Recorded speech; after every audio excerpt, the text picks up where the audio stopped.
Shalom saudara, hari ini saya ingin sharingkan tentang pengajaran aliran-aliran gereja.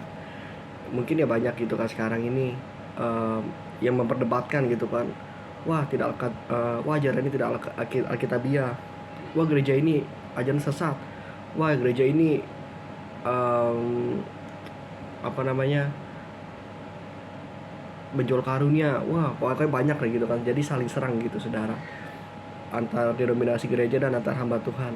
Sebenarnya saya juga awal tidak setuju saudara. Saya sampai bilang ke Tuhan, Tuhan, kenapa sih Tuhan gitu banyak, maksudnya aliran gereja kayak misalnya maaf ya, kayak PDI, GBI, eh, GBC, pokoknya dan yang lain-lain gitu kan. Kenapa nggak buat satu aja gitu, misalnya gereja Kristen Indonesia udah satu aja, jadi nggak ada denominasi yang lain, jadi ya satu aja gitu kan. Tapi sebenarnya ya Tuhan juga kasih tahu saudara, jadi kita ini umat Tuhan ini seperti anggota tubuh, ya kan, ada yang tangan, kaki, anggota tubuh ada tangan, kaki, ada yang telinga.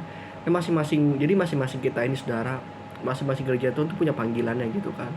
Masing-masing hamba Tuhan tuh punya panggilan masing-masing saudara. Jadi ya kita tidak boleh saling serang gitu kan. Misalnya, wah kamu menyimpang segala macam, wah kamu ajaran kamu tidak alkitabiah.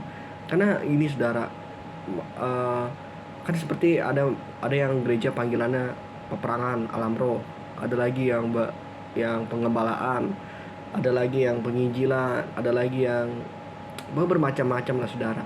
Sebenarnya nggak salah saudara, asalkan Tuhan Yesus yang dipermuliakan, ditinggikan, dan asalkan tidak mencari keuntungan pribadi dan motivasi selain dari kerajaan sorga, ya sebenarnya itu nggak masalah saudara. Yang penting ini saudara, eh, yang penting gereja itu atau aliran itu ada Roh Kudus ya saudara, itu yang pertama. Dan yang kedua, yang pertama itu nama Yesus ditinggikan, yang kedua itu adalah Roh Kudusnya, dan ketiga itu memang harus berpacu pada Alkitab gitu kan. Ya, jadi ya kita tidak boleh saudara saling serang gitu kan. Misalnya, wah yang gereja yang karismatik bilang wah profetik sesat nih, wah terlalu halu gitu kan, segala macam. Sebenarnya tidak saudara. Eh, Makanya gereja Tuhan tuh kadang kenapa bentrok gitu, karena tidak bisa melebur saudara, karena masing-masing tuh punya panggilan masing-masing, makanya tidak bisa melebur saudara. Misalnya yang profetik melebur ke yang panggilan gembala, misalnya yang kenabian melebur di di gereja yang panggilan gembala, tidak bisa saudara, karena masing-masing tuh punya panggilan masing-masing. Seperti gereja yang kenabian gitu kan, itu mereka tuh biasa keras saudara, seperti nabi-nabi gitu kan, di Alkitab gitu kan.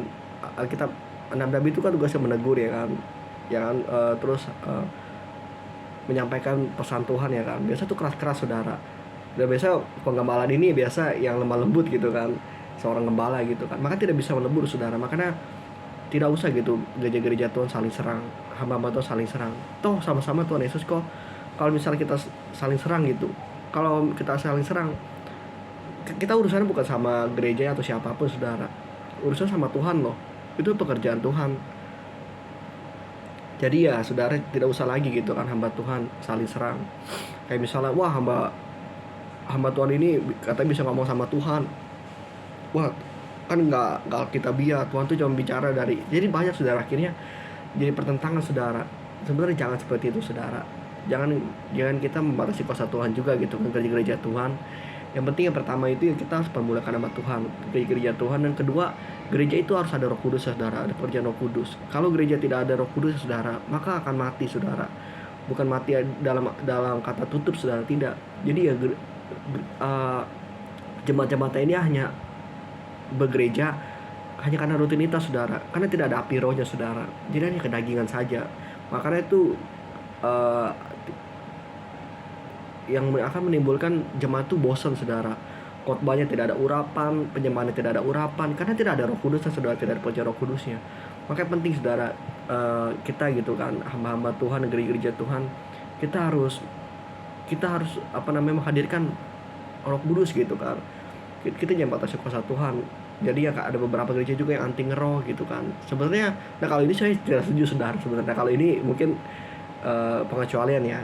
Kalau gereja yang anti roh gitu kan, kayak bahasa roh dilarang segala macem, orang berkarunia dibilang halus, sesat, indigo segala macem. Tapi segala satu juga harus diuji juga saudara. Tapi kalau gereja yang tidak percaya terhadap kuasa roh, saya bilang lebih baik tinggalkan saja saudara. Karena apa saudara? Nanti kasihan loh. Soalnya kan nanti roh kamu jadi tidak bertumbuh saudara. Roh kamu tidak bertumbuh. Saya tidak menyerang gereja, tapi saudara tidak.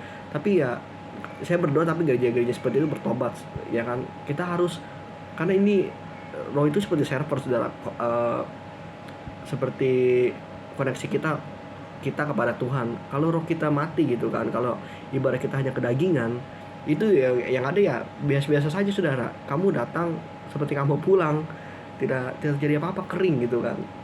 Maka itu saudara, yang pertama itu gereja itu harus mempermulakan nama Tuhan Yesus Kristus, karena Tuhan Yesus itu Tuhan dan Juru Selamat dan tidak ada yang lain saudara. Dan kedua, gereja itu harus ada Roh Kudusnya. Nah itu saja saudara, yang 2 poin itu saudara.